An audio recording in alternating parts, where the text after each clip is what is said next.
There is a biography of Dr. Ambedkar which says a part but apart. So that's the only thing I can say. Mr. Rahul Gandhi has forgotten that I am a member of the party. And therefore, I am a Gandhian, I am a Nehruvian, I am a Rajivian, but I am not a Rahulian. Vande Mataram. मैं विनोद कुमार शुक्ला, अड्डा पर आपका स्वागत है। कांग्रेस हमेशा party के internal democracy, senior leaders के respect, इस तरह की बातें उठा करके भारतीय जनता पार्टी की आलोचना करती रही है। विशेष रूप से जब मसला आता था लाल कृष्ण आडवाणी, अटल बिहारी वाजपेयी और मुरली मनोहर जोशी जैसे नेताओं को निग्लेक्ट करने का या उनको नज़रअंदाज करके उनको किसी जिम्मेदारी से दूर रखने का। लेकिन वही कांग्रेस अब जब अपने ही वरिष्ठ नेताओं को के साथ दुर्व्यवहार कर रही है तो उसका क्या मतलब है, उसको किस तरह से देखा जाना चाहिए। बात करते हैं मणिशंकर अय्यर की। मणिशंकर अय्यर अपने विवादित बयानों के लिए जाने जाते हैं और वो मोदी सरकार के बारे में या नरेंद्र मोदी के बारे में जिस तरह से बोलते रहे हैं, पाकिस्तान जा कर के पाकिस्तान परस्त बातें करते रहे हैं, वो विवादों में रहे। लेकिन एक बार फिर वो विवाद में है। इस बार विवाद में इस तरह से हैं कि उन्होंने केरल में यूडीएफ गवर्नमेंट को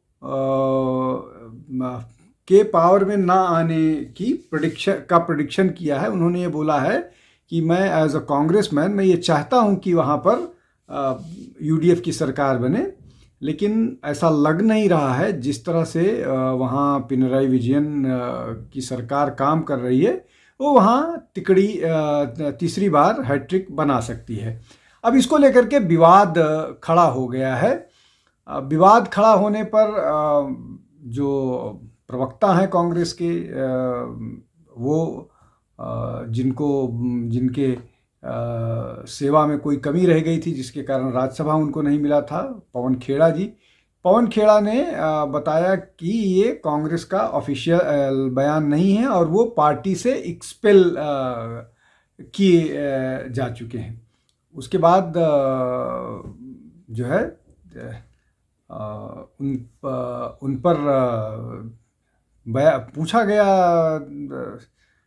अय्यर साहब से कि इसके क्या मतलब है कि आप पार्टी में तो है ही नहीं, आप पार्टी में एक्सपेल कर दिए हैं।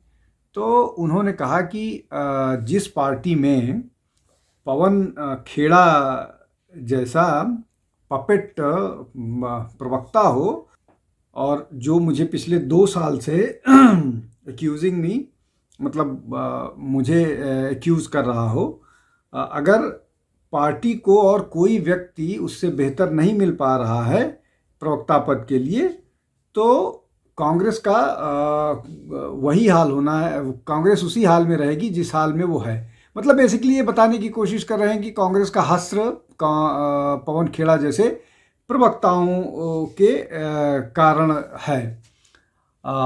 एक्सपेल किए जाने पर उन्होंने ये बोला कि पवन खेड़ा जो लब्बो लुबाब है उनके कहने का कि पवन खेड़ा की कोई हैसियत नहीं है कि वो मुझे एक्सपेल करे, मैं उनको अपनी ज़िंदगी से एक्सपेल कर रहा हूँ और मुझे पार्टी से एक्सपेल राहुल गांधी, सोनिया गांधी और मल्लिकार्जुन खड़गे के अलावा और कोई एक्सपेल नहीं कर सकता है। अब केरल को लेकर के जब बात हो रही थी तो केरल के एक ऑफिसर की तारीफ करते हुए उन्होंने बताया कि किस तरह से वो राजीव की नीतियों को इम्प्लीमेंट कर रहे हैं, मेरी नीतियों को इम्प्लीमेंट कर रहे हैं, विशेष रूप से पंचायती राज को लेकर के। तो वो लेफ्ट सरकार है या नहीं है इससे मतलब नहीं है, मतलब इससे है कि वो राजीवियन गवर्नमेंट है, वो राजीव गांधी की पॉलिसीज़ को इम्प्लीमेंट कर रहे हैं, मेरी पॉलिसीज़ को इम्प्लीमेंट कर रहे हैं, इसलिए मुझे लगता है कि वो जीतेंगे। अब इसमें फिर वो केरल पर और भी बताते हैं कि केरल में सबसे ज़्यादा कांग्रेस डिवाइडेड है। वहाँ सारे नेता, चाहे वो के.सी. वेणुगोपाल हों, चाहे शशि थरूर हों, चाहे रमेश चन्नीथल्ला हों, या और बहुत सारे नेता, ये सब आपस में लड़ते हुए दिखाई दे रहे हैं। और वो इस तरह से लड़ते हुए दिखाई दे रहे हैं कि वो कांग्रेस को या यूडीएफ को डैमेज कर रहे हैं। और अगर वो यूडीएफ को और कांग्रेस को डैमेज कर रहे हैं तो वहाँ चुनाव कैसे जीतेगा। हालांकि इसमें एक महत्वपूर्ण बात यह है कि वहाँ बहुत बीजेपी तेजी से उभर रही है। इस बात को शायद इस बात का जिक्र करने से मणिशंकर अय्यर जी बचना चाह रहे थे, लेकिन वो भी एक बड़ा फैक्टर है। और वो वोट किसका खा रही है, वो यूडीएफ और कांग्रेस का ही वोट खाती हुई नजर आ रही। खैर, अब ये जो बात उन्होंने कही कि ये जो वहाँ पर हैं, उसमें तीनों नेताओं के बारे में उन्होंने अलग बात की। अब जैसे के.सी. वेणुगोपाल के बारे में उन्होंने बहुत जिस तरह की बात कहें, बहुत कड़े शब्दों का इस्तेमाल किया के.सी. वेणुगोपाल के लिए, जो शायद के.सी. वेणुगोपाल जो ऑर्गेनाइजिंग सेक्रेटरी हैं कांग्रेस के, उन्होंने भी मणिशंकर अय्यर की आलोचना की और उनके बयान को बताया कि ऑफिशियल बयान नहीं है। उस पर बात करते हुए मणिशंकर अय्यर ने बोला कि अगर के.सी. वेणुगोपाल इस तरह की बात करते हैं तो मैं तो उनको राउडी कहूँगा, और कोई राउडी व्यक्ति इस तरह का बयान देता है तो वो दे। और अगर राहुल गांधी वो एक राउडी व्यक्ति को सरदार पटेल की जगह देना चाहते हैं तो ये उनका निर्णय हो सकता है, वो निर्णय लें और वो निर्णय लेने के लिए स्वतंत्र हैं। लेकिन कोई भी व्यक्ति अगर ऐसा करता है तो उससे पार्टी को कितना फ़ायदा होगा, कितना नुकसान होगा, ये वो स्वयं डिसाइड करे। अब इसमें जो बात निकल करके आ रही है कि कुल मिलाकर के मणिशंकर अय्यर ने अपना गुस्सा दिखाया है और इनडायरेक्ट तरीके से उन्होंने राहुल गांधी और गांधी परिवार के नेतृत्व को लेकर के प्रश्न किया है। There is a biography of Dr. Ambedkar which says a part but apart. So that's the only thing I can say. Mr. Rahul Gandhi has forgotten that I am a member of the party, and therefore I am a Gandhian, I am a Nehruvian, I am a Rajivian, but I am not a Rahulian. हालांकि इसमें उन्होंने शशि थरूर की भी आलोचना की है, जब उन्होंने ये कहा कि शशि थरूर जो हैं वो जिस तरह की बयानबाजी कर रहे हैं, जिस तरह से मोदी के सपोर्ट में नज़र आते हैं, मोदी से ज़्यादा मोदी सरकार की फॉरेन पॉलिसी को लेकर के सपोर्ट में नज़र आते हैं, उसके पीछे शशि थरूर की एकमात्र मंशा ये दिखती है कि वो भारत का विदेश मंत्री बनना चाहते हैं। चूंकि अब एस जयशंकर वाली जगह भी खाली नहीं है तो कम से कम विदेश राज्य मंत्री बनना चाहते हैं, जो पद उनके पास पहले भी था। अब इसमें जो कुल मिलाकर के मसला है वो ये कि सब ये पूरा देश जानता है कि के.सी. वेणुगोपाल ऑर्गेनाइजिंग सेक्रेटरी हैं। ऑर्गेनाइजिंग सेक्रेटरी बहुत महत्वपूर्ण पद होता है और एक के बाद चुनावी जो डिबैकल्स हुए हैं, चाहे हरियाणा जीता हुआ हरियाणा हारा हो, चाहे वहाँ पर एक कैंडिडेट को जो विवाद खड़ा हुआ था कि एक कैंडिडेट को चुनाव देने के टिकट देने के शर्त पर बाकी पूरे प्रदेश की के टिकट डिस्ट्रीब्यूशन का जिम्मा हुडा को दे दिया गया था, तो वो एक विवाद है।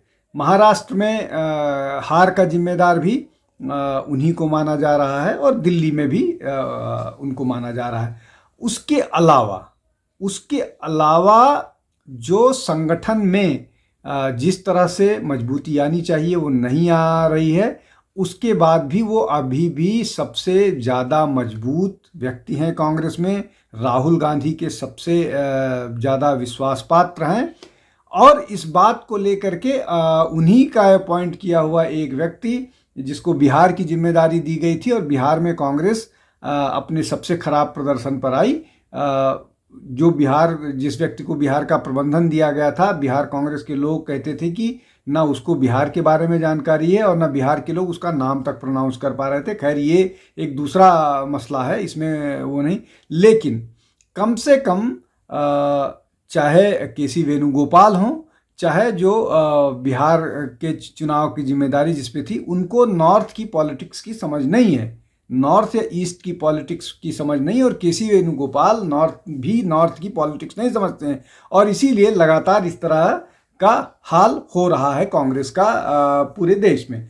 अब इन सारे डिबैकल्स के बावजूद सारे बड़े नेता छोड़ करके जा चुके हैं। शशि थरूर ने झंडा उठा रखा है बगावत का। मनीष तिवारी गाहे बगाहे खिलाफ बोलते रहते हैं। दिग्विजय सिंह जैसे व्यक्ति ने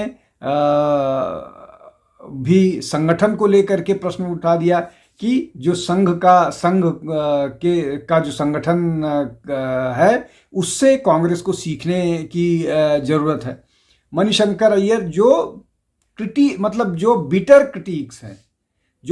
क्रिटिक्स हैं मोदी सरकार के और मोदी सरकार की पॉलिसीज के, भाजपा के और आरएसएस के, वो लोग इस तरह की बात भी करने लगे हैं। और अब मणिशंकर अय्यर की बात हो गई, बहुत सारे और वरिष्ठ नेता छोड़ करके जा चुके हैं। सलमान खुर्शीद साइडलाइंड हैं। इसके अलावा और भी दिग्विजय सिंह भी अब लगभग समाप्त, मतलब उनका राजनीतिक जो वो था वो अपने अवसान पर ही है। वो उनको कोई महत्वपूर्ण जिम्मा नहीं दिया जाएगा।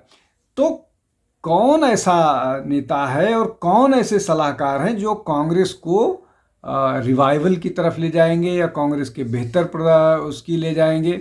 जितने बड़े नेता, और प्रदेशों में लड़ाई चल रही है, और ये चाहे आप कर्नाटक की बात करें, चाहे आप राजस्थान की बात करें, चाहे आप छत्तीसगढ़ की बात करें, चाहे आप हिमाचल प्रदेश की बात करें, चाहे आप अन्य किसी प्रदेश, महाराष्ट्र की बात करें, चाहे आप किसी भी प्रदेश की बात करें, जो पार्टी के इन प्रदेशों के बड़े नेता हैं वो आपस में लड़ रहे हैं। और इस लड़ाई को संगठन महामंत्री के नाते वो कंटेन नहीं कर पा रहे हैं।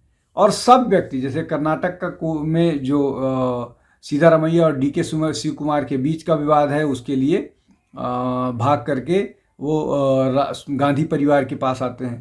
तो संगठन महामंत्री की क्या जिम्मेदारी होती है इस तरह की, या बाकी और जो लोग हैं बड़े नेता अध्यक्ष जो हैं वो, उनकी क्या जिम्मेदारी होती है कि इस तरह की चीज़ों का समाधान खोजा जाए। लेकिन वैसा समाधान नहीं खोज पा रही है पार्टी, और लड़ाई जो है वो खुल करके सामने आती है।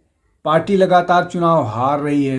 पार्टी का जो विस्तार है वो लगातार धीरे धीरे सिकुड़ रहा है। दिल्ली से वो पूरी तरह से बाहर हो चुकी है, उत्तर प्रदेश से पूरी तरह से बाहर हो चुकी है, बिहार से पूरी तरह से बाहर हो चुकी है। महाराष्ट्र में इस बार के विधानसभा चुनाव में बुरा हाल है। विधानसभा चुनाव के बाद जो म्यूनिसिपल कॉरपोरेशंस के चुनाव हुए उसमें पूरी तरह से गायब नज़र आ रही। मध्य प्रदेश में बुरा हाल है, गुजरात में बुरा हाल है, उत्तराखंड में लगातार 2 बार से चुनाव हार रही है।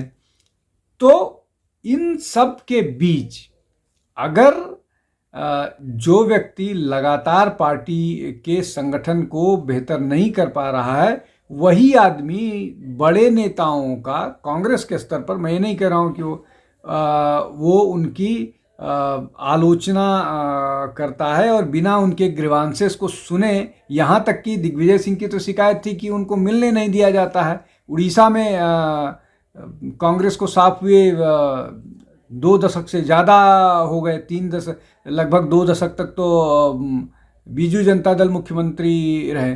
तो इन सब परिस्थितियों में जो बात